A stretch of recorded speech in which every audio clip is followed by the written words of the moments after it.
pagi Bapak dan Ibu, Assalamualaikum warahmatullahi wabarakatuh. Izin hari ini masih kisarannya tentang beton. Kami menyusun ini sama-sama dengan Pak John gitu ya. Materi yang akan disampaikan hari ini tadi kira-kira secara garis besar mirip lah dengan apa yang disampaikan oleh Pak Steel. Ini di awal aja semuanya ngaku batching plan, ya, Bapak dan Ibu ya. Tapi Bapak dan Ibu secara visual saja barangkali walaupun katakan kita belum bahas dalamnya, Bapak dan Ibu barangkali belum pernah ke batching plan, tapi sudah terlihat perbedaan-perbedaan gitu ya. Kalau ditanya jadi teka-teki, ini mana yang paling bagus, mana yang paling tidak bagus gitu ya. Saya nggak mau bilang jelek gitu ya. Mana yang paling tidak bagus, pasti sudah bisa jawab gitu kan. Karena apa namanya, ya ini semua ada di Indonesia gitu ya, kondisi-kondisi seperti ini ada di Indonesia yang mungkin kalau Bapak dan Ibu yang sering mengerjakan pekerjaan beton untuk jembatan atau untuk pergerakan kaku udah pernah ke lapangan, udah lihat juga gitu ya, nanti kita bisa lihat di dalam. Nah ini apa ya, secara umum kalau bicara kualitas gitu ya, kualitas beton, nah ini pasti dipengaruhi oleh banyak faktor. Ini sebagian kecil saja gitu ya, yang umumnya pasti dipengaruhi oleh kualitas bahannya. Bahan beton apa saja ya, kemarin Pak Rustaman sudah menyampaikan, saya juga sudah mengulas sedikit. Bahan beton itu macam-macam, artinya kalau mau bikin bahan yang beton yang berkualitas, maka bahannya juga harus berkualitas. Itu sudah diatur di spesifikasi Bina Marga. Mau di spesifikasi manapun yang mengatur tentang beton, pasti mengatur mengenai batasan atau limitasi bahan yang boleh digunakan. Kemudian dipengaruhi juga pada saat kita melakukan perencanaan komposisi campurannya. Ya. Karena tadi mau bikin kue yang enak nggak boleh kebanyakan garam, nggak boleh kebanyakan gula, semuanya harus seimbang. Karena tadi ada target mutu, kemarin yang disampaikan Pak Utama, mutu tegak, mutu keras, bagaimana kemudian durability juga harus dipertimbangkan, bahkan ada sisi ekonomis yang juga dipertimbangkan. Sehingga ini juga merupakan suatu hal yang akan nantinya berpengaruh kepada kualitas yang dihasilkan. Dan konsistensi itu bukan hal yang mudah gitu ya untuk dilaksanakan, tapi ini juga penting. Karena kalau bicara awal produksi diawasi dengan baik, tapi kemudian setelah mulai berproduksi pengawasannya lengah, sehingga konsistensinya berubah, ini juga akan menghasilkan kualitas yang tidak bagus. Walaupun dokumen menunjukkan perencanaan campurannya sudah memenuhi syarat. Bahan-bahan yang diperiksa juga sudah memenuhi syarat. Tapi karena tidak konsisten, akhirnya nanti kerasa pada saat strukturnya sudah jadi, terlihat. Mulai dari warna, mulai dari kalau misalnya ini jalan, tingkat kenyamanan pada saat kendaraan lewat itu juga akan dipengaruhi oleh yang namanya produksi. Dan yang terakhir juga sama ya, bagaimana beton basah ini bisa ditangani dengan baik. Ya, kemarin sudah banyak dibahas pada saat sesi tanya jawab. Ini jangan sampai beton basah ini diserahkan seluruhnya kepada tukang.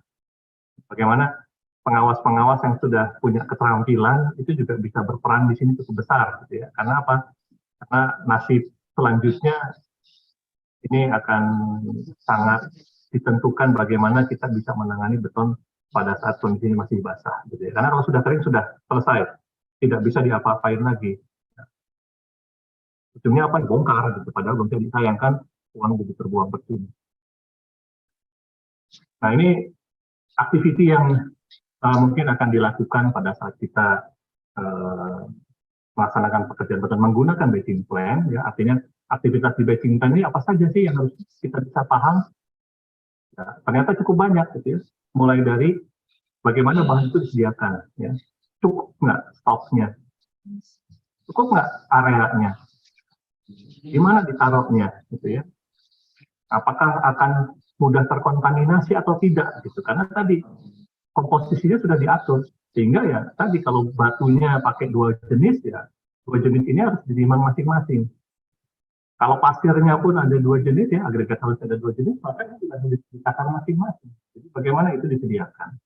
Kemudian diperiksa apakah sekarang masih material ini tidak mungkin sekali datang cukup untuk selama umur batching plant beroperasi.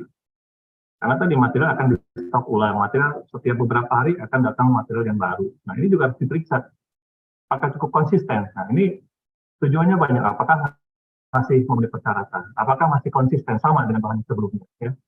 Melalui proses apa kita bisa lihat itu? Bisa lihat melalui proses pemeriksaan pengujian bahan.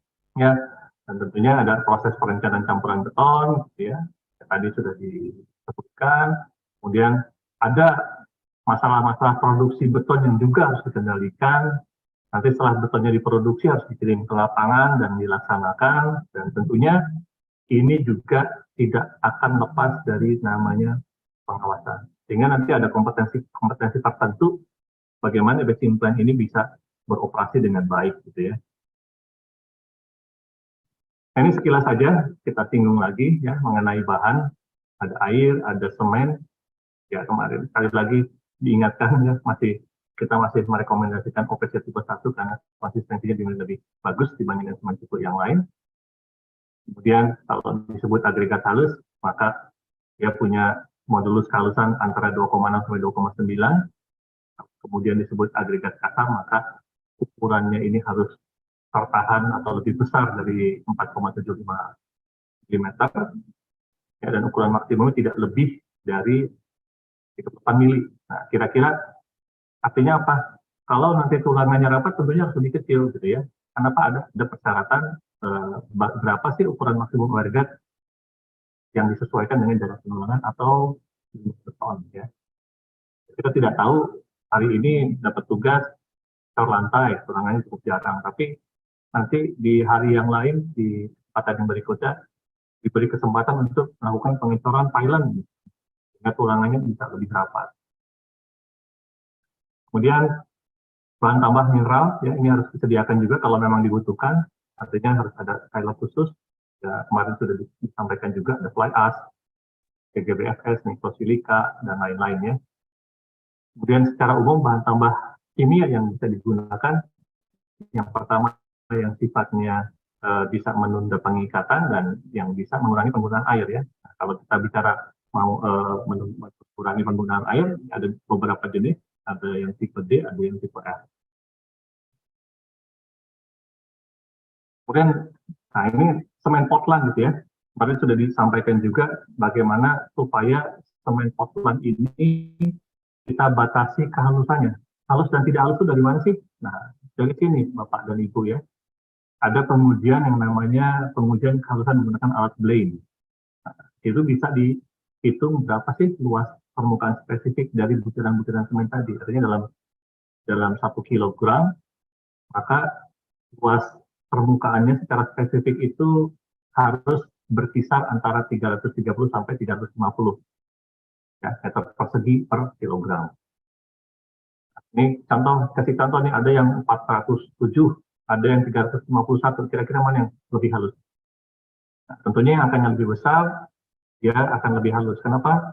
Karena semakin kecil ukuran partikel, maka luas permukaan spesifiknya akan semakin besar. Jadi kelihatannya bisa dari sini. Dan kemudian karena semen Portland ini adalah satu produk yang terstandar, standar nasional Indonesia, apalagi SNI-nya wajib, ya, sehingga pasti harus ada yang namanya sertifikat pengujian pabriknya. Kalau tidak ada, itu berarti ya semennya entah semen ilegal atau apa gitu ya, karena setiap batch, setiap kali membuat, itu pasti ada sertifikat pengujian dari pabrik yang mengkonfirmasi sifat yang semen yang dibuat ini memenuhi seluruh persyaratan yang diatur dalam SNI. Ya, nah kalau untuk pekerjaan yang besar, artinya pengirimannya ini banyak, maka secara berkala ini juga harus dilakukan pengujian untuk menjamin konsistensinya tentunya. Ini aktivitas-aktivitas yang harus dilakukan di batching plant ya. Jadi Setidaknya kalau tidak punya laboratorium, tentunya ini bisa dikirimkan ke laboratorium lain yang memang kompeten untuk memeriksa sifat-sifat yang diharapkan dari metode ini. Kemudian fly ash gitu ya. Nah, ini juga akan nyambung gitu ya. Kalau kita akan membutuhkan fly ash dalam pekerjaan karena sudah sangat spesifik kebutuhannya, ini juga harus disediakan di basic plan. Nah, tipenya ya seperti ini kira-kira ya. Bagaimana fly ash itu harus dari jenis yang memang memenuhi persyaratan. Dan lagi-lagi ini juga harus ada hasil pengujian yang menunjukkan sifat-sifatnya. Karena tadi mau dibilang kelas F itu tentunya ada persyaratan. Ya, kandungan senyawanya harus apa nih yang mayoritasnya, apa yang tidak boleh ada di sana, misalnya loss of emission-nya tidak boleh terlalu tinggi misalnya. Bagaimana membuktikan itu? Tidak bisa hanya secara visual, harus berdasarkan hasil pengujian. Ya, artinya ini cukup penting. Kalau ada yang bilang Pak, fly ash itu kan limbah gitu ya. Oke, kalau mau bilang limbah, maka perlakukan dia sebagai limbah, jangan dijual. Nah, tapi kalau mau jual, ada biaya, walaupun itu adalah biaya logistik, tentunya perlakukan dia sebagai produk. Nah, kalau mau diperlakukan sebagai produk, maka perlu dicantumkan yang namanya hasil-hasil pengujian seperti ini. Nah, ini juga kalau kita mau menggunakan, tentunya tidak bisa besok-besok hari ini fly ash yang datang gitu ya. Kita harus lakukan dulu percobaan-percobaan bagaimana fly ash ini pengaruhnya terhadap nanti sifat-sifat beton segar maupun sifat-sifat beton keras yang dihasilkan. Melalui apa? Melalui proses percobaan campuran beton ya. Tidak efek-efek yang diharapkan misalnya mau pakai fly ash supaya apa? Supaya temperaturnya nggak terlalu tinggi, benar nggak? Temperatur yang rendah dibandingkan yang tidak pakai fly ash. Artinya pembuktian oleh percobaan itu juga harus dilakukan. Tidak hanya di lab, tentunya tadi ya, basic plan juga harus punya keterampilan bagaimana ini bisa dibuktikan. Ini agregat halus sama definisinya gitu ya, bisa. Kemarin ada yang tanya, Pak, agregat halus boleh nggak pakai abu batu gitu ya? Boleh nggak 100% ininya abu batu? Kita lihat nanti performanya seperti apa, karena apa? Abu batu itu sifatnya apa? Kasar gitu ya. Kalau bicara MIG design, ada beberapa metode rancangan campuran, kita boleh memilih agregat halusnya mau dari pasir alam atau mau dari crushed stone, artinya apa? Abu batu ini gitu ya. Nanti masing-masing punya keunggulan sehingga kita akan bisa lihat berapa persentase yang optimal menghasilkan sifat-sifat yang kita inginkan. Jangan sampai kemudian itu kita abaikan karena tadi keterbatasan material sehingga kinerja yang diharapkan atau yang harusnya bisa tercapai jadi tidak tercapai karena masalah tadi. Untuk agregat halus, bagaimana tadi dibuktikan ukuran maksimumnya tidak pernah lewat, dibuktikan modulus kehalusannya sesuai dengan rentang yang diizinkan. Bagaimana berat jenis dan peresapan airnya ini juga bisa dijadikan input untuk melaksanakan perancangan campuran. Kebersihannya bagaimana bisa dibuktikan bahwa nilai bahan yang lolos saringan nomor 200-nya ini juga memenuhi persyaratan. Partikel ringan tidak melebihi syarat yang ditetapkan. Kemudian kotoran organik juga merupakan parameter kebersihan dari agregat halus yang boleh digunakan dalam pekerjaan. Nah, kalau agregat kasar, nah, sama ya. Kalau agregat kasar, maka parameter yang harus kita penuhi selain ukuran apa lagi? Selain ukuran tentunya juga tadi kekerasan, sehingga ada pengujian berupa Los Angeles abrasion test. Jadi, bagaimana kita bisa membuktikan agregatnya cukup keras. Cukup kerasnya ini bagaimana?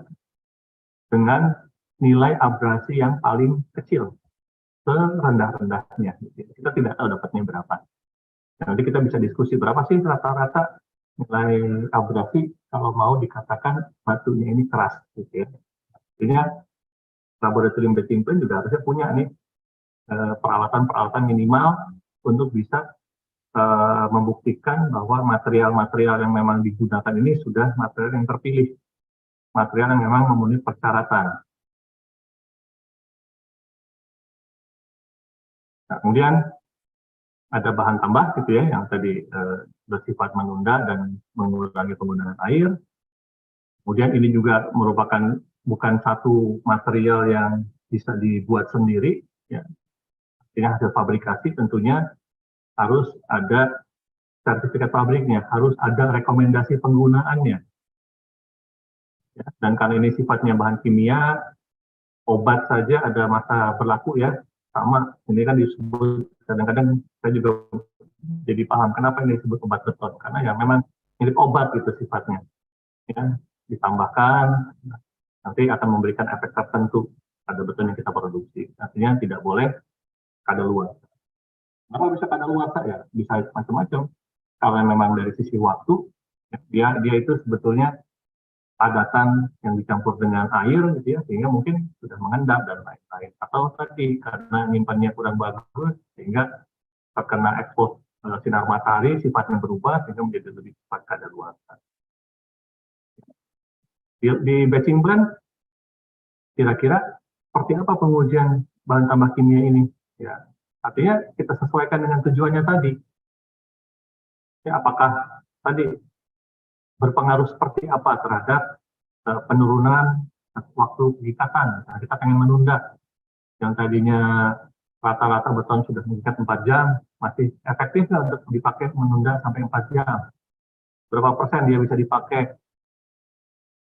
Nah, bagaimana membuktikannya? Tentunya menggunakan hasil-hasil percobaan di laboratorium. Jadi tidak bisa hanya dilihat dari brosurnya, kemudian kita putuskan ini bisa, tapi harus dicoba dulu. Nah, kemudian ada hal lain yang perlu diperhatikan di batching plan. Pertama adalah masalah penyimpanan bahan gitu ya. Bagaimana bahan ini disimpan? Kenapa harus diperhatikan? Karena akan berpengaruh kepada keseragaman gradasinya. Ya. Berapa tinggi tumpukan untuk agregat kasar? Berapa tinggi tumpukan untuk agregat halus? Bagaimana membatasi tumpukan nomor 1 dengan tumpukan nomor 2? Supaya tadi gradasinya tidak saling mengkontaminasi. Karena tadi ini sudah waktu proses produksi volume ininya cukup tinggi, gitu ya, volume produksi cukup tinggi, sehingga ini juga cara penyimpanannya juga harus benar, jangan sampai kemudian karena salah menyimpan, akhirnya salah mengambil, sehingga keseragamannya tidak tercapai. Kemudian juga ada hal yang harus diperhatikan adalah keseragaman kadar air. Kenapa? Ya tadi kalau mau bicara kemarin seperti yang disampaikan oleh Pak Rustaman gitu ya, SSD ya, Saturated Surface Dry, jenuh kering permukaan.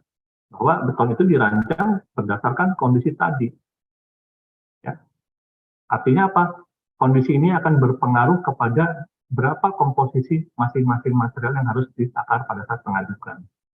Kalau kadar air agregatnya tidak seragam, tentunya komposisinya akan berubah-ubah. Tiap kali mencampur komposisinya akan berubah. Nah, bagaimana dia bisa konsisten?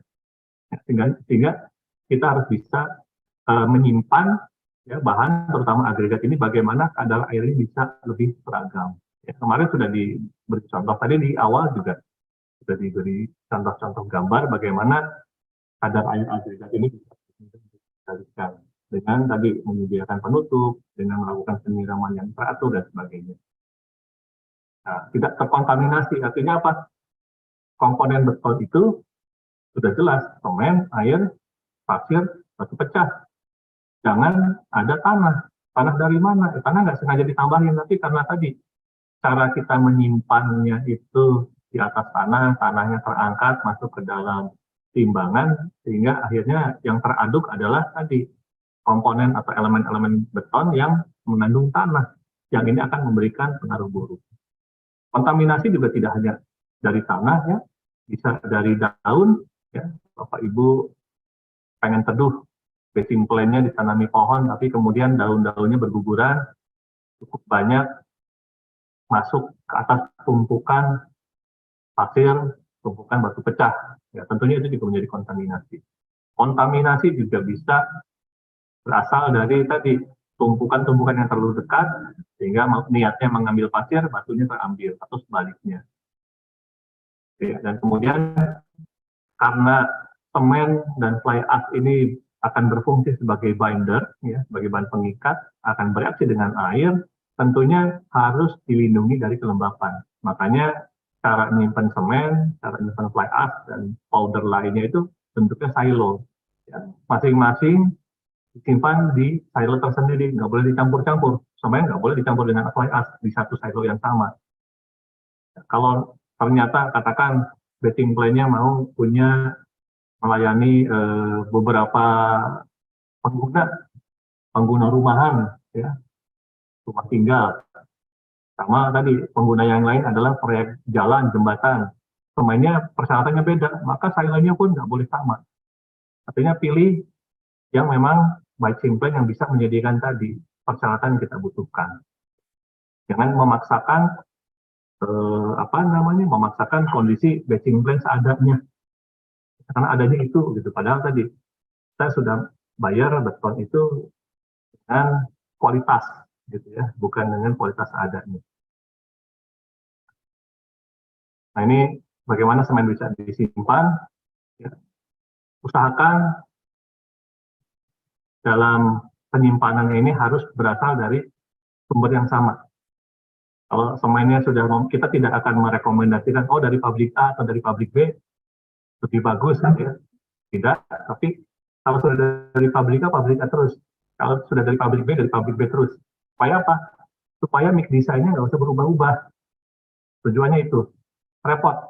Kalau bulan ini, minggu ini dari pabrik A, minggu depan dari pabrik B, minggu depan dari pabrik C. Nah, kita ada lebih dari 10 pabrik semen di Indonesia.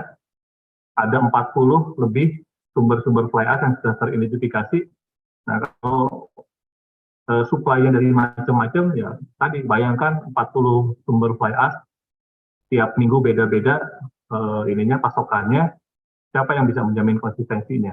Kita harus punya 40 mix design. 40 mix design juga kalau tidak nanti terjadi kelalaian, harusnya pakai mix design nomor 1 yang dipakai mix design nomor 38. Artinya apa? Nanti karakteristik beton yang dihasilkan juga pasti berbeda. Ya, intinya kalau kita menggunakan semen harus dari satu sumber, itu tujuannya ke sana. Supaya apa disimpannya? Supaya tidak mudah menggumpal. Dan kemudian semen tadi ya, kalau kita punya kebutuhan berapa sih ukuran silo yang harus disediakan? Ya tentunya tadi satu hari ini harus bisa ngecor berapa. Jangan sampai kemudian semen habis, silo kosong, pengecoran berhenti. Ya, benar-benar harus diperhitungkan bahwa untuk produksi sampai selesai satu struktur yang memang harus dicor menerus, ini materialnya sudah siap semua. Dan yang terakhir tadi, ya kemarin sudah dibahas juga bagaimana kita bisa mengendalikan, bagaimana kita bisa mengontrol supaya semen ini sudah cukup rendah temperaturnya sebelum kita gunakan. Ya, silonya harus cukup banyak, harus lebih dari satu. Nah, bicara agregat gitu ya, ini juga sama gitu ya, harus dipastikan tadi sumbernya sama, satu silakan pilih yang mana gitu ya. Karena tadi kalau tidak, efeknya adalah kita akan punya berbagai macam material dengan sifatnya masing-masing, sehingga mix desainnya pun akan berbeda-beda. Itu yang kita hindari. Kenapa pasir harus ditumbuk secara berlapis? Supaya tidak terjadi segregasi. Jangan menumpuk dari sisi, gitu ya, karena itu juga akan menyebabkan segregasi. Jangan tinggi-tinggi atau menjatuhkan pada saat menumpuk. Untuk apa? Supaya tidak segregasi. Gimana? Maksudnya segregasi itu gimana? Yang halus di atas, yang kasar di bawah. Yang kasar di luar, yang halus di dalam. Nah, ngambil selalu dari luar. Artinya apa? Nantinya ya awal-awal akan mendapatkan hasil pasir yang kasar, di akhir-akhir pasirnya makin lama makin halus. Nah, ini yang tidak boleh atau tidak boleh terjadi, yang harus kita bisa hindari. Ya. Kemudian bagaimana tadi masalah kadar air ini juga harus bisa dibuat seragam. Bagaimana nanti drainase di daerah penyimpanan ini harus cukup baik, sehingga kalau sampai harus kehujanan, air ini juga bisa keluar. Itu akhirnya jadi menggenang, jadi banjir, dan terkontaminasi tanah, yang akan nanti justru merugikan proses produksi yang ada di packing plant. Ruli? Ya, dapat. Ya, sebelum lanjut ke yang lain, mungkin di slide sebelumnya, apa boleh yang untuk fly ash? Ya, Pak. Nah, ini kan banyak istilah yang dari kemarin ada GGBFS gitu ya, barangkali mungkin ada beberapa peserta yang masih belum mengenal produk ini gitu Pak Ruli, bisa diperjelas dulu sekilas gitu. Terima kasih. Oke, ya kemarin sudah dijelaskan ya Pak ya sebetulnya. Jadi nanti kita inikan lagi. Jadi GGBFS itu sebetulnya select dari proses pengolahan baja yang kemudian digiling halus, dan sangat spesifik slag yang dihasilkan dari blast furnace. Jadi tidak semua proses pengolahan baja ini bisa menghasilkan yang namanya GGBFS. Karena GGBFS ini sangat spesifik temperaturnya, cara pembakarannya, dan kemudian digiling halus seperti semen yang akhirnya bisa tadi mengurangi penggunaan semen. Nah, ini kemarin sudah dijelaskan juga bagaimana masing-masing lokasi daerah ini mana yang lebih mudah dapat fly ash atau lebih mudah dapat GGBFS. Kalau di Indonesia GGBFS mungkin punya konsentrasi ada di Banten, yang rantai pasoknya mungkin belum bisa mencapai ke daerah Papua, misalnya baru bisa nyampe Kalimantan, gitu ya. Nah, ini harus dipertimbangkan.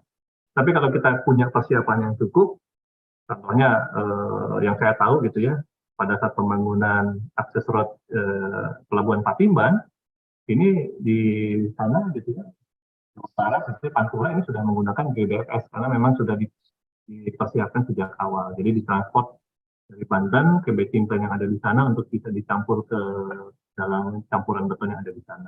Gitu.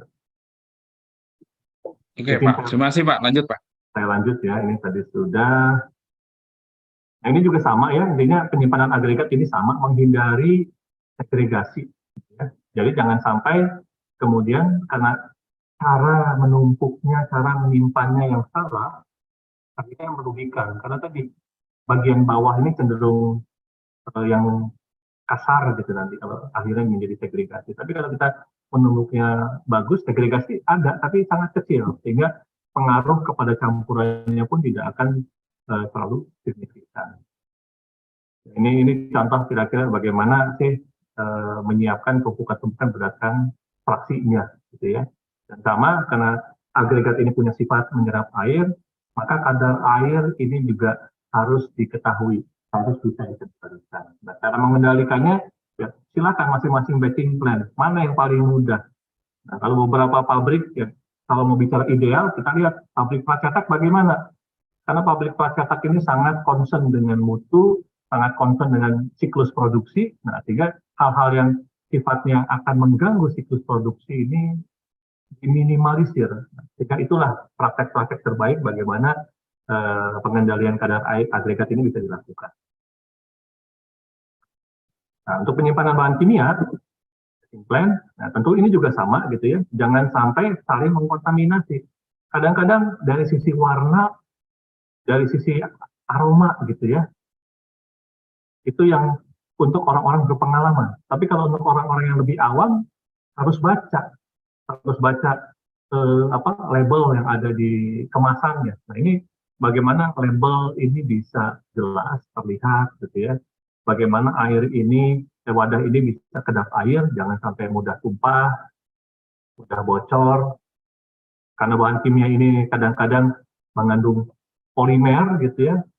Polimer ini sensitif terhadap sinar matahari, tentunya ini juga sama, bagaimana sinar matahari langsung tidak boleh langsung terkena, sehingga butuh atap, butuh dinding yang cukup memadai. Bagaimana bahan kimia ini bisa tahan lama, tidak berubah sifatnya. Dan diperhatikan tadi tanggal kadaluarsanya. Ya, artinya dari sisi penyimpanan juga yang masuk pertama harus dipakai pertama. Jangan yang masuk pertama dipakainya terakhir. Ya, jangan-jangan nanti akhirnya keburu kadaluarsa karena stok yang datang pertama taruhnya di paling dalam. Nah, ini juga bagaimana di batching plan urutan-urutan penyimpanan dan urutan-urutan pemakaiannya bisa disesuaikan. Nah, ini juga sama gitu ya, sudah disampaikan Pak Rustaman kemarin. Gimana sih untuk produksi? Silahkan mau pakai batching plan, mau pakai manual itu terserah. Yang menentukan apa? Yang menentukan adalah berapa volume produksi yang dibutuhkan. Kalau butuhnya 0,5 meter kubik order ke batching plan, bisa nggak? Nggak bisa. Boros sekali karena satu kali ngaduk minimal 2,5 meter kubik. Artinya 2 meter kubik cuma dikemanakan, ya mahal jadinya. Sehingga manual lebih cocok. Pengendalian mutunya pun akan lebih pas. Gitu ya. Tapi kalau ternyata nanti ratusan meter kubik, gitu ya, puluhan meter kubik saja, nggak sampai ratusan, puluhan meter kubik saja, mungkin manual nggak cocok. Kenapa? Ya karena tadi berapa lama waktu yang dibutuhkan untuk menyelesaikan seluruhnya. Karena satu kali ngaduk satu sak, berapa ratus sak semen yang harus dipakai, berapa tenaga kerja, berapa hari. Artinya silakan memakai batching plan, aturan-aturannya sudah ada, manual juga sama ya. Yang penting tadi kualitas, konsistensi, dan lain-lainnya bisa dijaga. Nah, bicara aturan-aturan mengenai batching plan ya, ini sebetulnya pengennya gitu ya, batching plan itu terakreditasi. Mirip dengan laboratorium ya. Kalau sudah terakreditasi, artinya mau ujinya dimanapun, hasilnya sama. Batching plan sama. Kenapa harus terakreditasi? Mau belinya dimanapun, ya definisi mengenai beton sama. Nggak ada yang bilang, oh beton itu ini Pak, di Nangka, kalau yang di sini. Kalau yang di sana beton itu, anu Pak, campuran antara semen sama tanah gitu ya. Nah ini, tapi kalau sudah terakreditasi, artinya kita sama menganggap bahwa tadi komponen-komponennya ada batu pecah, ada pasir, ada semen, ada bahan tambah kimia, ada fly ash dan lain-lain. Dan kalau kita kaji, ya proses inspeksi ini merupakan proses yang terstandar secara internasional. Artinya kebutuhan akreditasi ini bukan hanya di Indonesia, tapi di negara-negara lain. Contohnya mudah didapatkan dokumen-dokumen dari Amerika saja sudah ada beberapa. Ada ACI gitu ya di 311.5 tentang pedoman inspeksi dan pengujian untuk beton ready mix. Kemudian ada ASTO M157, ya, itu juga standar spesifikasi untuk beton ready mix. Yang dalamnya itu mengatur minimal persyaratan batching plan ini seperti apa, harus ada komponen apa saja, harus ada area untuk apa tadi ya, menyimpan dan sebagainya, ya, menyimpan produksi dan sebagainya, gitu ya. Dan kemudian proses-proses apa saja yang harus ada di lapangan, orang-orang sumber daya seperti apa yang harus ada juga di batching plan, gitu ya. Ini yang diatur di setidaknya di dua dokumen ini, ya. Kemudian karena tadi ini ada penyedia jasa, ini ada batching plan, ya. Itu juga harus ditetapkan nanti hubungannya seperti apa. Apakah nanti membeli, gitu ya, membeli, kemudian memasok ke orang lain, atau kemudian menjadi bagian dari internal karena spesifik hanya menyuplai, memasok untuk pekerjaan yang ada di apa namanya di proyek-proyek tertentu, atau justru itu menjadi bagian ya bahwa memang penyedia jasanya ini punya batching plan yang baru dibangun khusus untuk paket ini. Begitu selesai ya sudah, pecintanya dibongkar lagi. Gitu ya. Nah ini nanti cara-cara ini juga mungkin akan berbeda. Bagaimana komunikasi itu dilakukan? Tanggung jawab siapa ini kalau ada masalah-masalah yang terjadi di lapangan? Nah ini juga beberapa hal ini sudah ditanyakan kemarin ya mengenai jarak tempuh, gitu ya, waktu tempuh. Ini menjadi faktor penting juga. Selain tadi ya, tadi ketersediaan bahan, akses area, gitu ya, lokasinya di mana, mengaturnya bagaimana, gitu ya. Ini yang juga harus dipikirkan bagaimana batching plan ini dapat optimal melayani kebutuhan-kebutuhan beton untuk dipasok ke lapangan. Nah ini setidaknya gitu ya, setidaknya beberapa komponen utama yang direkomendasikan atau boleh dibilang harus ada gitu ya di backing plan. Pertama, laboratorium ya, karena di sini nanti bisa dilakukan pengujian-pengujian dari setiap material yang datang ya sebelum dipakai, konsistensinya dibuktikan, dan termasuk nanti produknya yang dihasilkan. Ini kira-kira akan memberikan apa namanya hasil yang terbaik atau tidak. Kalau mau ada komplain kita tahu duluan. Kalau nggak punya laboratorium mau ada komplain gimana caranya kita tahu gitu ya. Kalau tidak punya lab tidak bisa menguji. Ya. Kemudian area yang cukup, bagaimana agar bisa disimpan, ya. Produksinya berapa banyak nih? Tentunya cukup ini akan menjadi relatif gitu ya. Kalau produksinya tinggi maka areanya harus luas. Kalau produksinya kecil areanya sempit cukup. Ya. Jangan sampai nanti terlalu sering dapat pasokan ya sehari 2 kali yang nanti barangkali konsistensinya juga akan cepat berubah gitu. Itu yang dicegah. Kemudian peralatan-peralatan untuk memindahkan agregat dari tempat penyimpanan ke wadahnya, ke binnya gitu ya. Nanti jumlah bin yang disesuaikan dengan fraksi yang ingin dibuat gitu ya, terserah. Tapi apa ya, ketentuannya biasanya 4 sampai 5 ini ya, 4 sampai 5 bin, ada yang 3, ada yang 2 bahkan. Cuman ada bin agregat kasar 1, bin agregat halus 1. Nah ini ngaturnya juga agak susah nanti, gimana cara ngatur gradasinya. Tapi kalau kita punya 4, ada 2 untuk agregat kasar, ada 2 untuk agregat halus, atau 3 untuk agregat kasar dan 1 untuk agregat halus juga bisa. Kemudian timbangan gitu ya, konveyor. Kalau nggak pakai konveyor gimana sih? Konveyor naikin ini ke pengaduk, angkat manual kan nggak bisa gitu ya. Sehingga ini juga termasuk yang harus ada dan harus dikendalikan kondisinya. Kemudian ini silo ya contohnya, vertikal ini tabung-tabung ini itu disebut silo. Ya, untuk semen, untuk fly ash, gitu ya. Yang mau semen semua boleh, gitu ya. Misalnya ini tadi ini yang baru datang di sini, sekarang pakai yang ini. Nanti begitu ini udah kosong, pindah ke sini, supply lagi yang baru, sehingga tadi ya proses pendinginan materialnya juga cukup. Kalau tadi semennya di order langsung dari pabrik di hari yang sama langsung dikirim, tentunya masih cukup panas. Nah, ada kesempatan untuk mendinginkan semen kalau silonya banyak.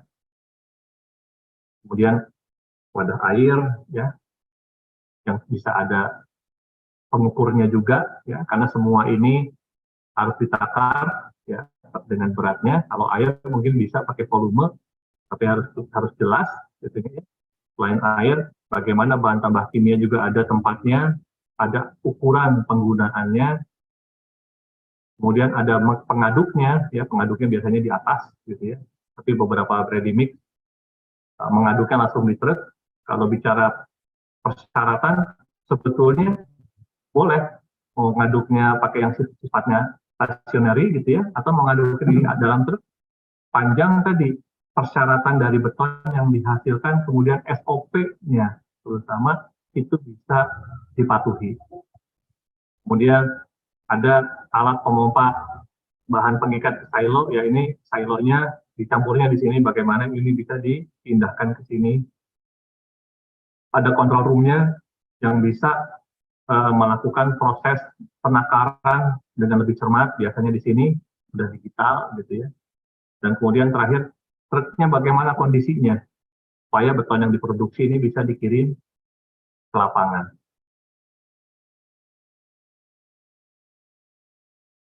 Dan kemudian bagaimana kita melakukan handling dari material. Pertama tentunya ada proses tadi pengujian ya yang nanti akan menunjukkan sifat-sifatnya apakah semuanya sesuai dengan persyaratan minimum atau batasan maksimum yang ada rekomendasinya. Kemudian bagaimana itu bisa ada rekomendasi penggunaan. Misalnya gini, batching plant itu harus bisa memproduksi beton itu macam-macam. Mulai dari yang mutunya atau kuat tekannya hanya 10 MPa sampai nanti yang harus bisa menghasilkan beton di atas 50 MPa. Bisa jadi karena pertimbangan tadi ekonomi dan lain-lain, persyaratan agregatnya nggak mau dibikin satu, semuanya memenuhi syarat gitu ya. Tapi dari sisi ekonomi mungkin yang ini masih bisa untuk beton-beton rendah, tapi yang ini harus untuk beton-beton tinggi, sehingga masing-masing material mungkin punya rekomendasi penggunaan kapan ini harus digunakan. Kemudian bagaimana proses pengendalian mutu ini untuk bisa kita melakukan verifikasi ini gimana dari proses-proses material-material yang sudah digunakan ini sudah terbukti atau belum bisa menghasilkan sifat-sifat yang memang kita inginkan, sifat-sifat yang memang kita butuhkan. Ya. Jadi kembali lagi tadi bagaimana ketersediaan lokasi, ya. Kemudian kondisinya untuk nanti agregat ini bisa cukup luas atau tidak. Jadi jangan sampai nanti kita memaksakan batching plan-nya hanya ada satunya gitu ya, sementara kebutuhan produksinya tinggi. Nah ini jangan sampai kita terjebak di sini. Artinya apa? Tidak melakukan kajian di awal mengenai kesiapan batching plan yang ada di masing-masing daerah. Kadang-kadang kita harus kerja di remote area, batching plan-nya berjarak 2 jam atau 3 jam dari lokasi pekerjaan. Cek dulu, mungkin nggak? Kalau memang mungkin silakan digunakan. Tapi kalau tidak mungkin harus dipertimbangkan dalam mulai dari sisi pembiayaan, ya, mulai dari sejak perencanaan untuk bisa menyiapkan batching plan khusus. Ya, artinya apa? Kontraknya termasuk tadi penyediaan batching plan. Nah, nanti akan kaitannya dengan berapa silo, berapa ukuran yang ada untuk masing-masing bahan pengikat, ya, termasuk tadi bahan-bahan yang lainnya juga. Nah, kemudian untuk laboratorium, apa sih yang harus ada minimal? Ya, tentunya ya akan berkaitan dengan material-material apa saja yang akan kita gunakan. Ya, mulai dari pengujian berat jenis, ya, untuk pasir dan batu pecahnya, kemudian pengujian berat isi untuk pasir dan batu pecahnya, gitu ya, saringan satu set gitu ya, dari mulai yang terbesar sampai yang paling kecil, dari yang kasar sampai yang paling halus.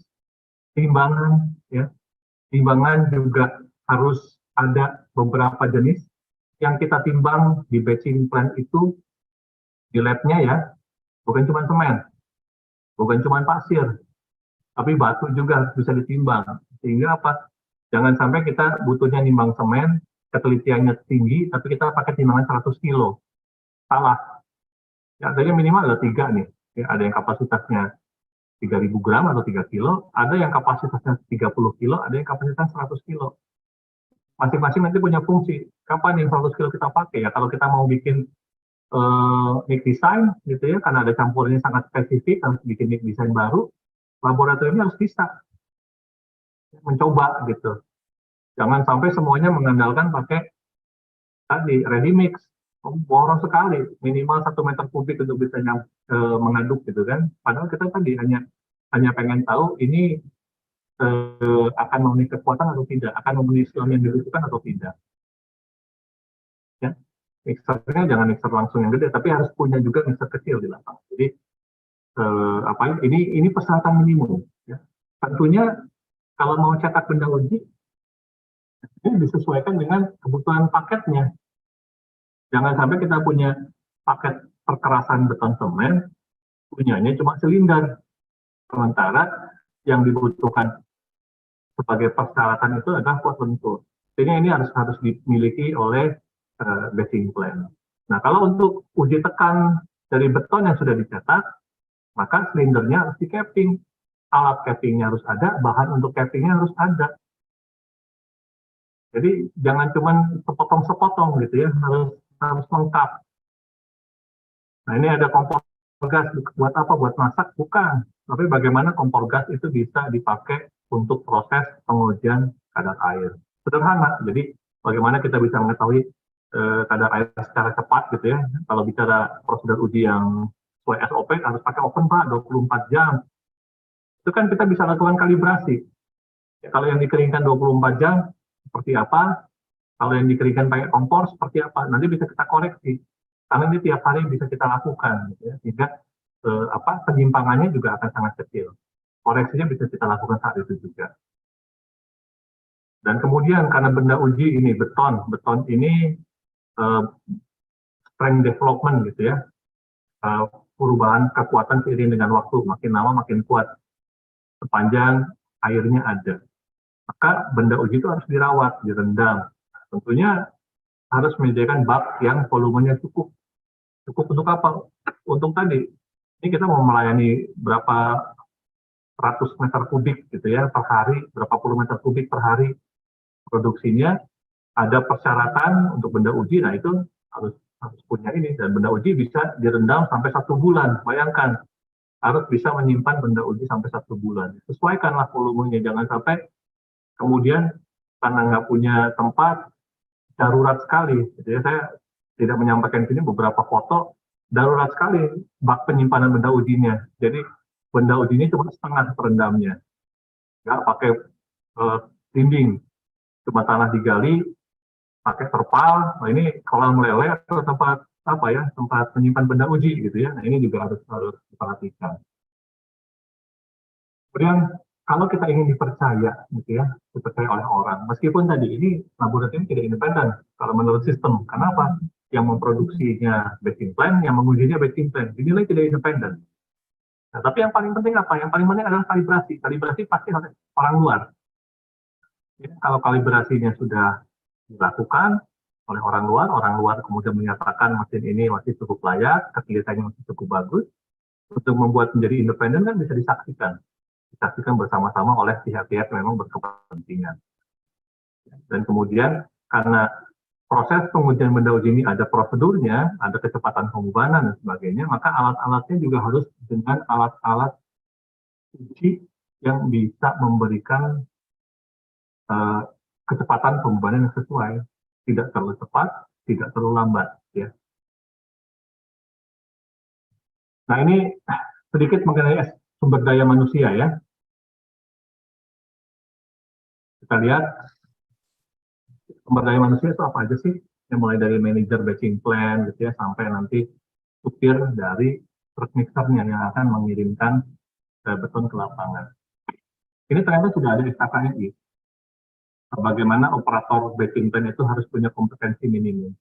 Nah ini kalau nanti belum ada Pak Tio mungkin yang akan bantu membuat nih ya, ternyata wah manajer batching plan belum ada nih SKKNI-nya, kalau AMP sudah ada misalnya. Berarti perlu ada SKKNI untuk manajer batching plan gitu ya. Tapi ini ini wacana saja gitu ya. Kemudian bagaimana manajer quality control ini juga punya tugas-tugas gitu ya. Kemudian teknisi juga ada tanggung jawab yang harus dibebankan. Ada teknisi laboratorium, teknisi lapangan, bisa saja teknisi ini punya kemampuan, satu orang punya kemampuan komposisi untuk laboratorium, untuk lapangan. Kemudian ada operator. Ruli, ya Pak. Waktu sebetulnya udah lewat, tapi untuk paparan silakan 5 menit lagi nih. Oke, siap Pak. Ini masih cukup banyak nih.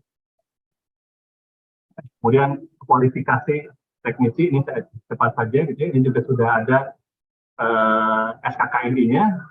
Seperti apa sih seorang teknisi laboratorium beton, baik di batching plan maupun di unit yang lain. Kemudian ini untuk lapangan gitu ya. Harus apa saja sih kemampuannya? Artinya ya harus punya kemampuan bagaimana menghandle kondisi lapangan, menganalisa hasil pengujian, bagaimana mengkoreksi komposisi campuran dan sebagainya. Nah, kemudian sebagai manajer juga sama gitu ya, bagaimana dia bisa paham apa sih yang berpengaruh terhadap kualitas gitu ya. Bagaimana pengendalian ini bisa dilakukan dengan baik. Bagaimana komunikasi, memberitahu sesuatu yang salah itu kemudian dikoreksi. Bagaimana caranya, itu juga harus dimiliki kemampuan itu. Nah ini loader pun gitu ya nih, ini juga jadi masalah kadang-kadang karena apa? Kadang-kadang kalau operator loader ini pengennya cepat istirahat gitu ya, dan istirahatnya lama. Jadi dia tumpuk sebanyak-banyaknya, tumpuk setinggi-tingginya yang memudahkan dia melakukan tadi istirahatnya panjang gitu ya. Nah ini juga harus ditekankan bagaimana proses loading material ini tidak akan merugikan proses produksi beton. Ya, ini bahkan alat pengangkut betonnya truknya juga harus punya kualifikasi tertentu gitu. Jangan sampai orangnya nggak sabar gitu ya, nggak jujur karena atau tidak paham tentang sifat-sifat beton sehingga nanti akan merugikan proses yang akan terjadi di belakang. Oke, mengenai rancangan campuran saya pikir tidak perlu diulangi karena ini sudah kemarin ya. Ini juga saya pikir tidak perlu diulangi, sama ini juga sudah disampaikan oleh Pak Rustaman. Nah ini yang belum mungkin ya, kalau bicara urutan masuknya material, ini ada beberapa pedoman yang bisa digunakan gitu ya. Kalau kita pakai stationary, maka air ini bisa dimasukkan panjang waktu. Ya. Tapi kalau pakai yang trap, di awal dan di akhir saja. Ini istilahnya bagaimana ini bisa akan menghasilkan campuran yang lebih optimal, lebih mudah membuat betonnya menjadi homogen. Ini bagaimana kita bisa mengendalikan keseragaman, ya, artinya bagaimana penimbangan ini akurasinya kita kendalikan. Berapa persen sih kira-kira kalau toleransi untuk masing-masing ini karena prosesnya sudah penimbangannya cukup besar. Ini kalau lihat gambar ini mana yang lebih bisa memberikan konsistensi? Gambar yang atas atau gambar yang bawah? Nah, Bapak-bapak silakan, Bapak dan Ibu silakan jawab sendiri gitu ya, pilih yang mana untuk bisa menghasilkan konsistensi yang baik. Pengadukan juga sama gitu ya. Mau pilih yang mana? Yang ini atau yang ini gitu ya. Kemudian waktu aduk ini sudah ada pedoman-pedomannya, bagaimana pengadukan yang optimum akan sangat tergantung dari campurannya dan dari alat yang digunakan.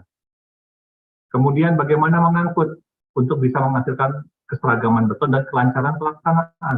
Ya.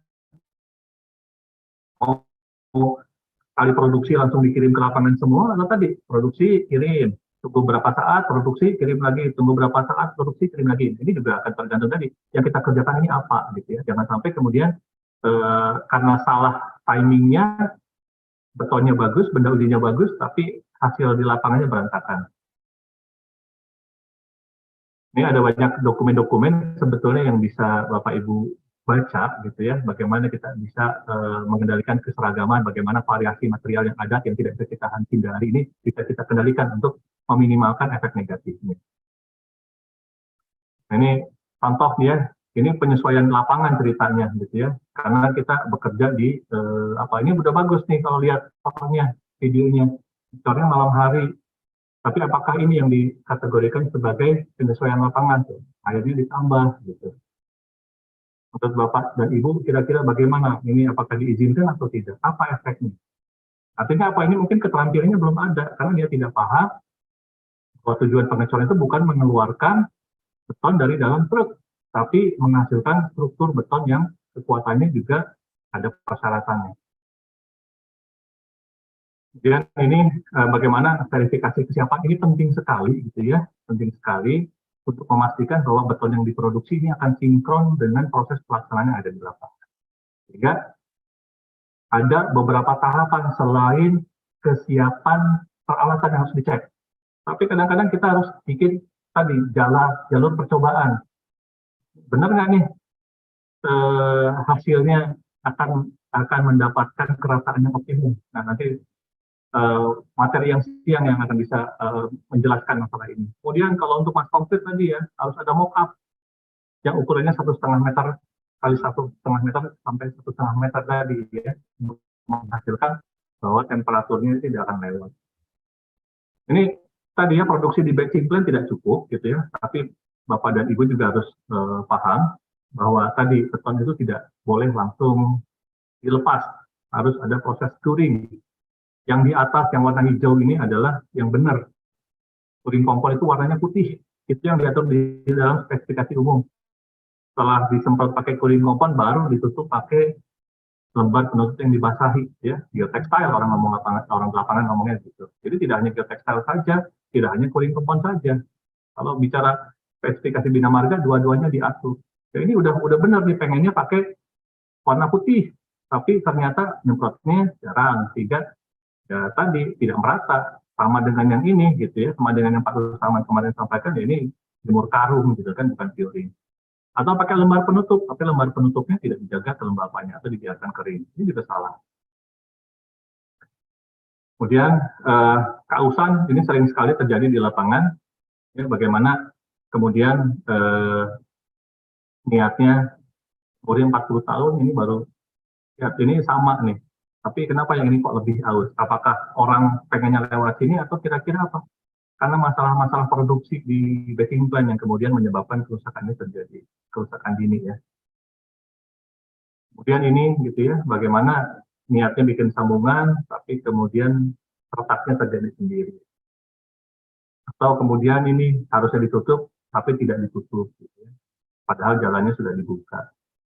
Ya, ini selain beberapa hal tadi, ini juga banyak terjadi. Ya, jangan sampai tadi masalah-masalah itu di batching plan-nya sudah cukup bagus, sudah ada sertifikasi, sudah ada akreditasi lengkap dan sebagainya, tapi di lapangan yang tidak mendukung. Jadi ini juga harus sinkron. Jangan sampai kemudian jalannya jadi, tapi kenyamanannya kurang. Makanya kok orang enaknya kalau jalan beton kasar, enaknya kalau jalan beton rawan kecelakaan, padahal tidak bisa disalahkan teknologinya atau bahannya, tapi mungkin prosesnya yang tidak sesuai. Ada banyak hal yang memang menjadi koreksi kita gitu ya, bahwa penggunaan proses pelaksanaan pekerjaan ini harus bisa dikendalikan, tidak hanya di batching plan saja, tapi juga dalam proses pelaksanaannya di lapangan. Baik Pak Tio, itu mungkin yang bisa saya sampaikan dalam kesempatan ini. Saya kembalikan dulu untuk sesi tanya jawab. Terima kasih Pak.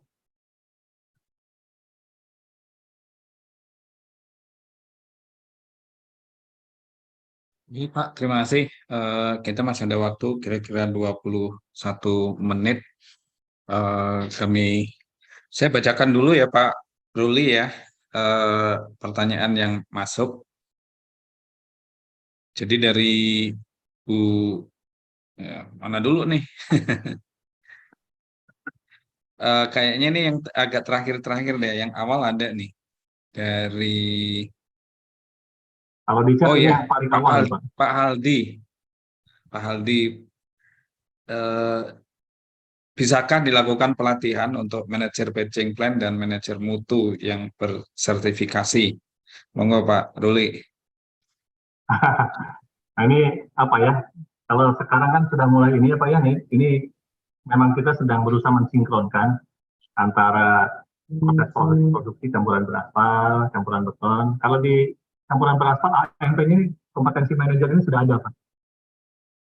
Ya, jadi sudah ada kompetensi apa saja sih yang harus dimiliki oleh seorang manajer AMP. Tapi kalau untuk manajer batching plan, itu belum ada kompetensi yang istilahnya terstruktur, pelatihannya di mana, sertifikatnya nanti seperti apa. Nah, kalau batching plan paling ya tadi yang kita ambil dari dokumen-dokumen SCI atau dari ASTO Pak, sehingga itu yang nanti bisa disampaikan, yang sifatnya mungkin ya formal, tapi tetap saja itu bisa dilakukan Pak, pelatihan-pelatihan itu Pak. Tapi pelatihan mungkin ya Pak Ruli ya? Ya pelatihan mungkin, tapi yang kita lihat ini nanti batasan-batasannya seperti apa. Nah, itu tidak bisa di ini ya Pak ya, misalnya tadi Pak saya pengen dilatihnya sama BIMTEK misalnya, ini kita lihat kewenangannya seperti apa, kewenangannya apakah pelatihan atau bukan gitu. Tapi kalau bicara tadi peran-peran kita mengendalikan mutu di lapangan, kebutuhannya seperti apa, ya tentunya ini bukan suatu hal yang sulit untuk dilakukan Pak. Oke, pada intinya bisa, dan mungkin SKKNI-nya sudah ada belum ya Pak ya? Belum ada Pak. Oh, belum ada ya? Ya, sepanjang pengalaman saya atau sepanjang pengalaman saya ini belum ada. Yang AMP sudah ada. Oke, mungkin nanti skemanya harus mulai disusun ini Pak Ruli, karena ini penting sekali ini. Standar kompetensinya mau seperti apa gitu, ini PR lah ya salah satunya. Oke, pertanyaan kedua, lebih baik mana dari Pak Rudi nih, lebih baik mana mengambil sampel SLAM di batching plant atau di lapangan. Terus kemudian yang dua, ini tanggung jawab nih, ini dari dulu nih sebetulnya waktu saya juga ngalami juga gitu ya. Batching plant ini tanggung jawabnya sampai sejauh apa gitu. Ada duit, ada barang, atau dia juga kalau mutunya jelek juga kena penalti juga gitu. Atau mungkin memperjelas gitu kontrak antara penyedia jasa utama dengan supplier betonnya gitu. Nah, terus kemudian yang ketiga, sisa pembakaran batu bara ini bisa ditambahkan atau tidak, Pak? Termasuk yang untuk beton-beton kinerja tinggi. Monggo, Pak Ruli. Untuk pertanyaan nomor satu, Pak ya, dua-duanya harus ada, Pak.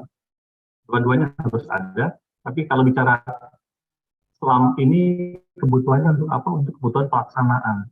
Ya, tadi misalnya di beberapa slide terakhir gitu ya, saya menyampaikan ada yang pakai perklasan jalan beton gitu ya, untuk menggunakan slip form atau pakai fix form. Itu kebutuhan SLAM-nya mungkin berbeda, Pak.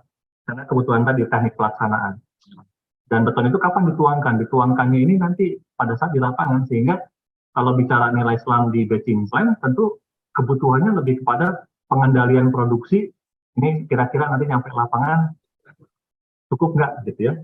Tapi kalau untuk pelaksanaan tentunya harus yang di lapangan, yang nanti kebutuhan diterima atau tidak gitu Pak. Kalau kemarin, kalau SLAM-nya berlebihan, itu gimana?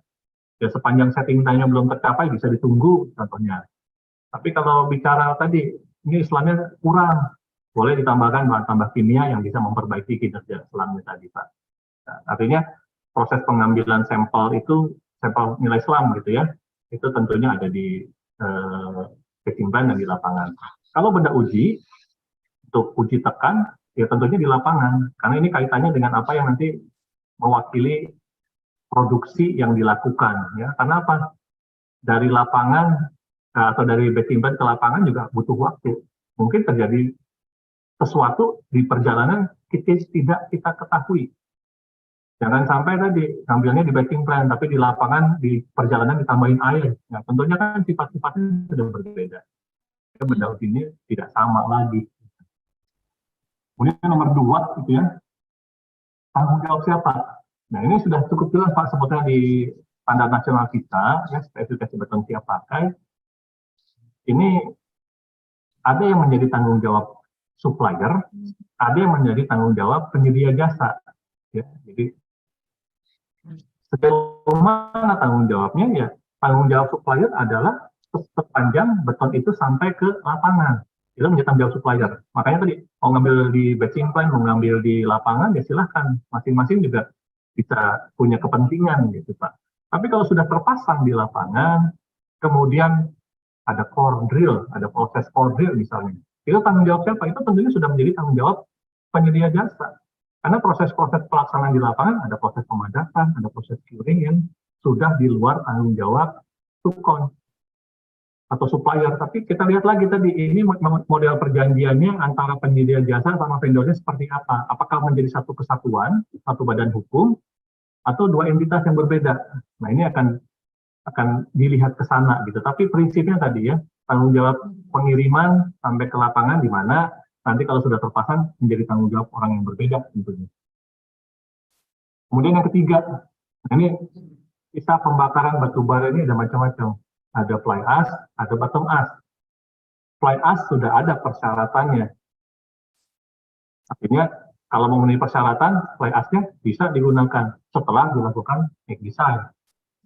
Cocok nggak nih dengan kebutuhan yang ingin dicapai menggunakan fly ash untuk menurunkan temperatur dan lain-lain. Kalau tidak, ya tidak bisa dipakai walaupun namanya sama-sama sisa pembakaran batu bara. Kalau bicara fly ash kelas A kualitas yang bagus, apakah bisa dicampurkan dalam SCC? Tidak. Dan sangat membantu proses produksi SCC. Itu mungkin Pak sekian untuk pertanyaan dari Pak Rudi, Pak. Oke, lanjut Pak.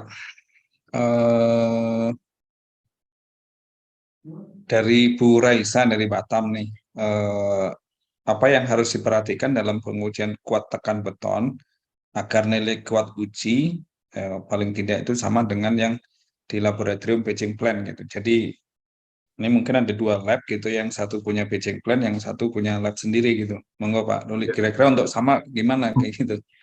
ya. Monggo Pak Ruli. Oke.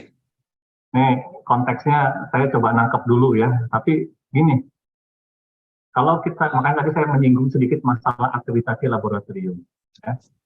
Akreditasi laboratorium itu bahkan bisa kita melakukan uji banding sampai skalanya internasional. Ya, artinya kalau sudah kita melakukan uji banding, ya tentunya kita sudah bisa membandingkan diri kita sendiri dengan orang lain. Ya, yang tujuannya apa? Nguji di sini sama nguji di luar negeri, hasilnya pasti sama. Kalau benda ujinya sama. Nah, tentunya kalau Bapak dan Ibu gitu ya, mau nguji material yang sama, dipastikan sampelnya dari sampel yang sama, dari sumber yang sama, dicetaknya pakai prosedur yang sama, kemudian yang satu diuji di lab ini, yang satu di lab lain. Kalau dua-duanya terakreditasi, hasilnya bisa dipastikan sama. Tapi tadi, kalau salah satunya saja yang diakreditasi, yang satunya tidak, bagaimana jaminan bahwa alatnya ini terkalibrasi? Bagaimana jaminan bahwa teknisinya ini juga kompeten? Ya. Artinya kalau sampai beda, yang tadi Ibu ceritakan gitu ya, bedanya di mana? Karena alatnya yang tidak terkalibrasi, atau karena teknisinya yang tidak kompeten? Akan sangat sulit gitu ya. Artinya kalau pengen sama ya tadi, proses pengambilan benda uji harus sama, alatnya harus terkalibrasi, teknisinya harus kompeten.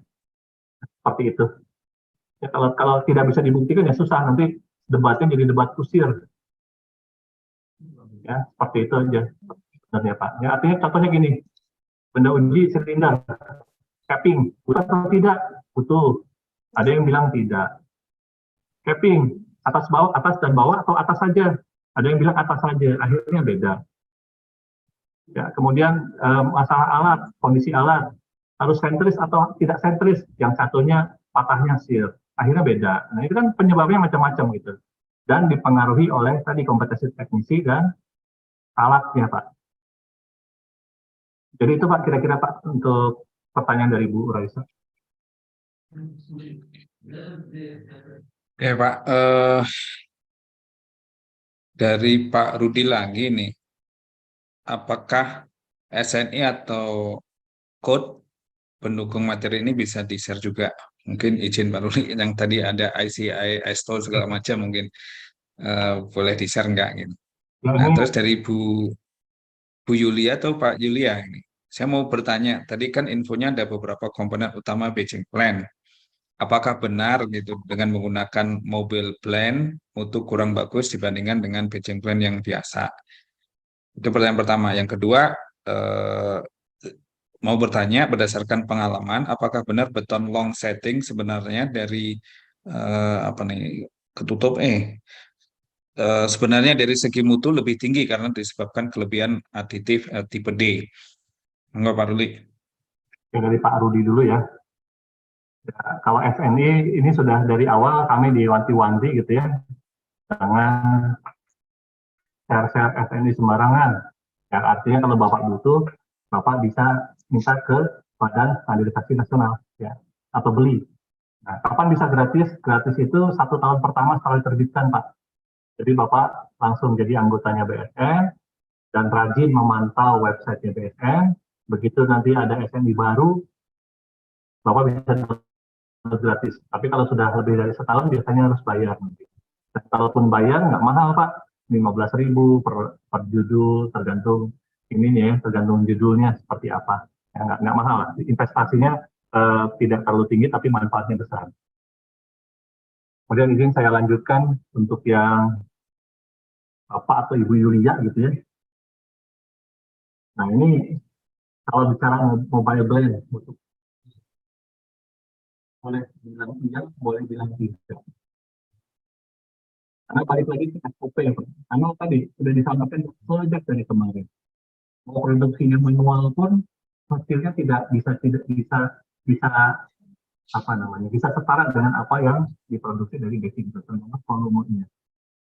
Jangan sampai kemudian kita memastikan padahal butuhnya hanya setengah meter kubik. Ya, sesuai itu Pak. Ya itu contohnya tuh ya untuk tadi yang mobile plan. Nah, tapi kalau bicara tadi mau membandingkan ini ada basic plan stationary ya, tapi kemudian ada juga yang diadopsi di print. Mana yang lebih bagus hasilnya? Kalau bicara kecepatan produksi, kualitasnya diukur dari kecepatan produksi. Mana yang produksi lebih cepat? Lalu pakai mobil itu waktu lebih panjang. Mungkin satu kali mengambil itu butuh waktu sampai 10 menit. Tapi kalau kita pakai yang stationary, itu bisa cepat sekali, mungkin 1 menit. Ini akan balik.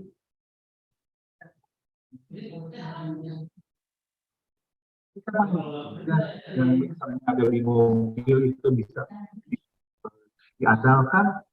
Karena kalau untuk produksi yang sifatnya karena window time sempit, maka perjalanan dari basic plan menuju ke lokasi ini juga akan terlalu panjang, gitu ya. Sehingga mengaduk di stationary, kemudian nanti dibawa dan kemudian diterapkan di lapangan udah nggak pas, ya. Jadi itu bisa dipilih kemudian menggunakan yang istilah Bapak atau Ibu ini mobile blend, gitu ya. Tapi kalau bicara ini kondisi ini, hampir semua yang ngomong ini pada semua diberikan kesempatan melakukan tadi penyesuaian nilai selam. Combine airnya ini nggak pernah terukur dengan baik, cuma pakai selang gitu ya, terus dilihat secara visual. Kalau dinilai secara visual kekentalan sudah cukup, mobil boleh maju. Kalau ditanya berapa air ditambahkan, itu yang tidak bisa dijawab. Itu yang kemudian menyebabkan ada pendapat mobile blend mutunya kurang bagus. Itu ya. Yang kedua, setting mutunya bisa lebih tinggi karena disebabkan kelebihan aditif. Nah, seperti itu ya. Banyak kalau bicara keuntungan kita menggunakan admixture, tentunya tadi settingnya bisa menjadi lebih panjang. Karena settingnya bisa lebih panjang ya yang kemarin dibahas gitu ya.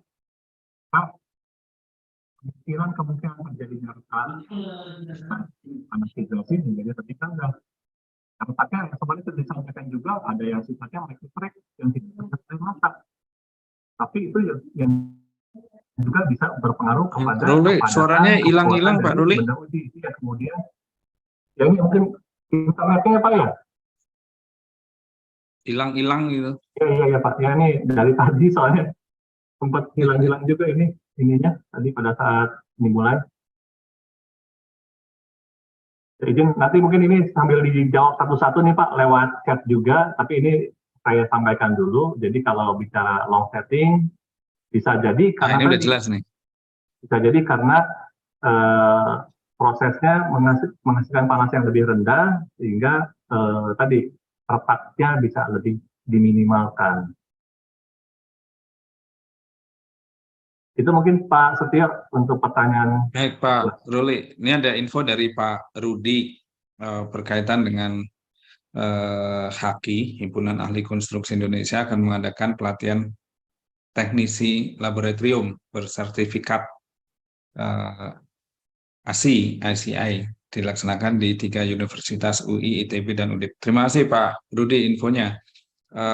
Saya juga kebetulan mungkin beberapa minggu yang lalu sempat diskusi sama beliau-beliau, tapi topiknya lain. Tapi sebelum membahas yang topik yang ada itu sempat ini bahwa HAKI itu diminta untuk semacam melakukan sertifikasi juga gitu ya, tidak hanya teknisi laboratorium tapi sampai tukang gitu ya, sampai tukang. Nah ini mungkin info ini menjadi kolaborasi nanti Pak Ruli, apakah hal-hal seperti ini bisa dibuat bersama atau seperti apa? Ada satu lagi mungkin sebelum dari Pak Rudi lagi nih. Eh, Tadi belum dijelaskan Pak Ruli berkaitan dengan misalnya batching plan yang wet mix dengan yang dry mix gitu ya. Nah, apa kira-kira kekurangan dan kelebihan dari masing-masing dan kira-kira tentunya berdampak pada bagaimana kita mengontrol dua produk itu gitu Pak. Terima kasih Pak Ruli. Mungkin Pak ya, ini yang tadi saya sampaikan ya, ini sudah saya konfirmasi juga ke teman-teman operator batching plan. Jadi kalau prosesnya wet mix ini cenderung kepatuhan terhadap SOP-nya tinggi, Pak.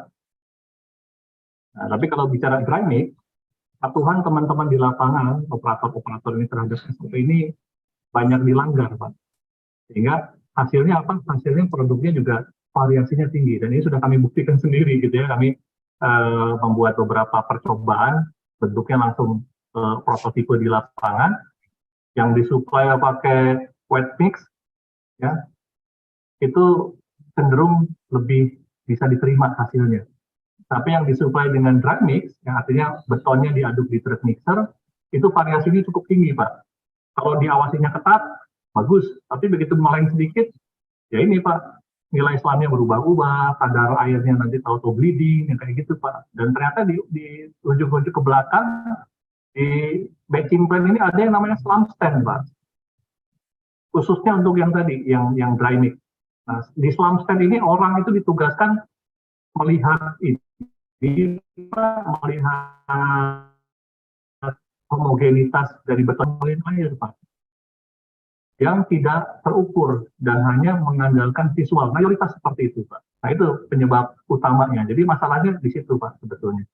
Banyak kejadian kenapa kemudian dry mix dianggap tadi kualitasnya lebih rendah dibandingkan dengan yang wet mix. Ini Pak Ruli, mungkin Pak John, apakah monitor nih Pak John Daftar? Yap. Ada yang perlu disampaikan Pak untuk batching plan Pak? Secara umum aja ya. Ya, Sebenarnya baik, yang Pak. paling penting diketahui itu tanggung jawab batching plan yang tadi disinggung. Batching plan itu bertanggung jawab mengenai selam di lapangan dan kekuatan beton yang diambil benda uji di lapangan dikuring dengan standar laboratorium. Jadi benda uji di lapangan itu tidak tanggung jawabnya batching plan. Itu tanggung jawabnya kontraktor atau pelaksana. Volume juga, volume yang diproduksi dari batching plan, itu yang tanggung jawabnya batching plan. Sedangkan volume yang ada di lapangan, itu bukan tanggung jawab batching plan. Jadi bukan kita ukur di lapangan, langsung diklaim ke batching plan, bukan kayak itu, bukan kayak gitu. Nanti juga kehilangan beton segala macam di waktu pelaksanaan, itu tanggung jawabnya dari kontraktor. Itu sangat jelas diatur dalam ASTM C94 mengenai tanggung jawab. Misalnya cold drill dari BPK, strength-nya nggak sesuai dengan benda uji, ya itu ya tanggung jawabnya kontraktor, bukan tanggung jawabnya batching plan. Batching plan bertanggung jawab sampai at delivery. Itu sangat-sangat diatur dan itu udah jadi SNI. Kebetulan mungkin nggak populer di Bina Marga. Yang ini yang membuat produksi SNI itu kalau nggak salah saya itu dari Cipta Karya.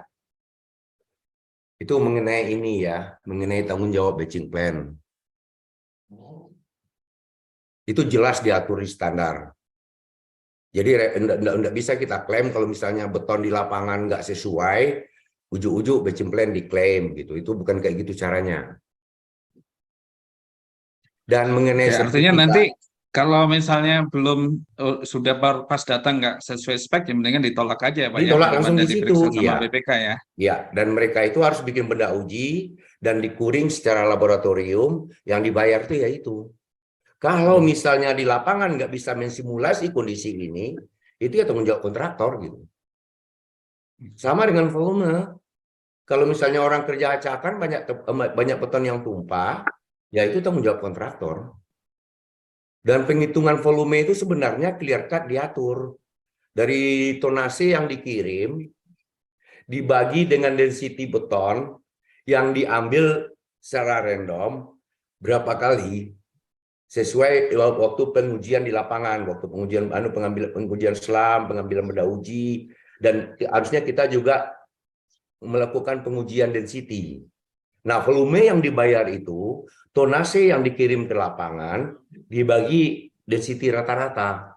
Itu juga diatur clear cut di STM C94. Jelas sekali. Lah, kalau orang semua yang ngikut ke standar mungkin nggak dispute di situ gitu. Nah, cuman masalahnya mungkin balik lagi. Ya gimana lah yang mau ngomonginnya ya, masalah dry mix, wet mix di beton nggak ada istilah dry mix, wet mix itu yang ada itu ya concentration mixer sama truk mixer. Lah truk mixer itu boleh di standar diatur boleh. Tapi ada nggak yang sanggup truk mixer saat ini? Kita melihat realita loh ya. Truk mixer yang ada di batching plant itu sanggup nggak nyampur beton? Untuk rigid aja misalnya, nggak usah ECC lah. Karena truk mixer itu, ya gimana ya kita mau bilangin, itu kan semuanya buatan lokal. Itu 2 tahun itu blade-nya udah mulai ini. Kempong, Pak. Jangankan untuk ini, jangankan untuk mencampur. Membawa beton ke lapangannya, beton bisa rusak karena truk mixer. Dan itu nggak ada sama sekali kalibrasinya. Itu realita di lapangan. Beda kalau kita lihat di standar ya kita nggak bisa bilang apa-apa. Dan memang ada tipenya yang ada centralized, ada hybrid, dan ada murni truk mixer. Itu ada ininya diatur sama SNI. Tapi cukup ada nggak truk mixer yang sanggup melakukan itu saat ini? Yang ada di pasar, yang ada di batching plant. Banyak batching plant yang nolak untuk kerjaan ini, untuk kerjaan di pavement. Karena betonnya nggak bisa dicampurnya. Kalau misalnya dia kerja selam 10-15, mereka bisa nyampur. Itu pun kadang-kadang 2 kali batching. Kalau dia mau loading 3 kubik, 6 kubik, 3 kubik diaduk dulu, baru ditambah 3 kubik lagi diaduk lagi. Kalau selam 10-15 bisa. Kalau ECC udah pasti nggak bisa.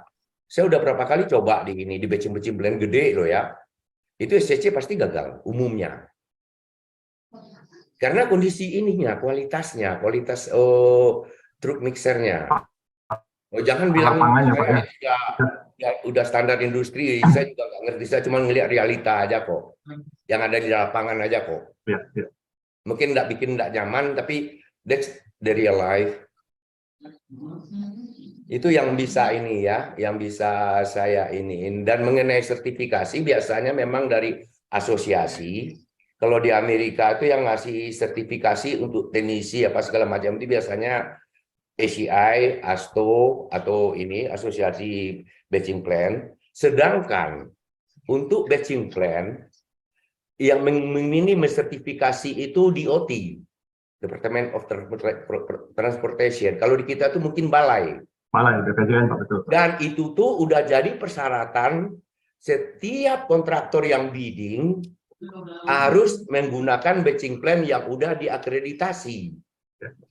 Bukan model kayak praktek kayak sekarang, dia udah menang bidding, cari-cari batching plan. Itu kadang-kadang makan waktu 3 bulan. Ada yang mau bangun setelah menang bidding. Itu perlu waktu 3 bulan sendiri. Dan yang paling parahnya lagi, pernah kejadian dia ngecor di Brebes, batching plan-nya di Tasik. Itu real. Itu real. Makanya kalau misalnya yang paling kompeten itu sebenarnya, yang paling ini, kalau misalnya itu dinasionalisasi batching plan itu kan jadinya terlalu luas. Kita punya balai-balai. Kenapa nggak balai yang ini? Mungkin guidance dari Bintek mungkin bisa, tapi yang melakukannya itu balai dan dibikin persyaratannya. Jadi kalau ada fail apa segala macam, ya balai ikut bertanggung jawab. Kenapa batching plan abal-abal di sertifikasi gitu. Kalau misalnya decentralized itu nggak akan sanggup. Siapa yang mau mensertifikasi orang ini? Harusnya balai. Kalau guidance dari Bintek saya kira bisa aja. Saya kira itu ininya masalah kita di batching plan sekarang ini. Dan juga balik lagi, sebenarnya yang rusak itu sebenarnya bukan batching plan menurut saya.